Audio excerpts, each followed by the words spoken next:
কিন্তু ইব্রাহিম আলাইহিস সালাম বেঁচে আছেন সমাজের মধ্যে। কেউ নন মুসলিম বলেন, খারাপ মানুষ বলেন, সোসাইটির মধ্যে একটা ডাকাত ধরে আনেন, ডাকাত, তারও জিজ্ঞেস করেন ফেরাউন না মুসা, সেও বলবে মুসা। এটা আজীব বিচার আল্লাহর। সমাজের সবচেয়ে খারাপ মানুষ, যেই ব্যক্তি ধর্মকর্ম বুঝে না, হুসাইন ইয়াজিদ চিনে, তাকেও জিজ্ঞেস করেন হুসাইন না ইয়াজিদ, সে চোখ বন্ধ করে চিন্তা ছাড়া বলে দেবে দূর বেটা, ইয়াজিদ আবার কি জিনিস। এবং সেটা এমন ভাবে ধুয়ে মুছে সারকার হয়ে গেছে, অর্ধ পৃথিবী শাসন করেছে, কিন্তু পৃথিবীবাসী জানে না তার কবর কোথায়। পৃথিবীবাসী জানে না তার কবর কোথায়। সুতরাং আমি ছেলেদেরকে বলছি, আমার ছোট ভাইয়েরা, বেটা আদর্শ, সততা, চেষ্টা প্রচেষ্টা, সাহস, ভদ্রতা, নম্রতা, এগুলা হচ্ছে আমাদের আচরণ। এগুলার মাধ্যমে আপনার প্রতিষ্ঠা।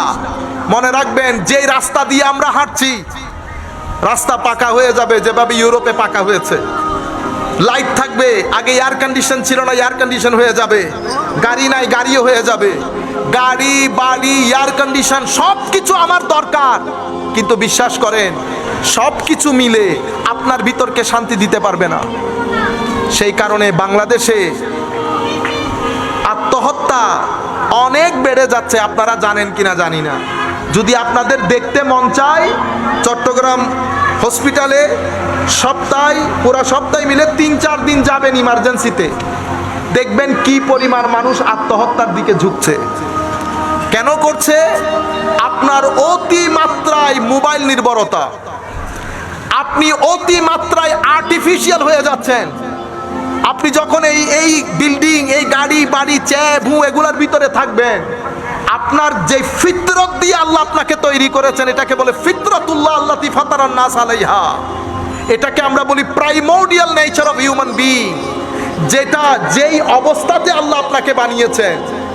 আমি যদি আপনাকে এখন পাহাড়ে নিয়ে যাই, দেখবেন আপনার ভিতর, আপনার আসতে ইচ্ছে করবে না।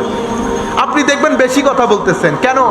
কারণ মাছ যেমন পানির ভিতরে লাফালাফি শুরু করে, ঠিক না?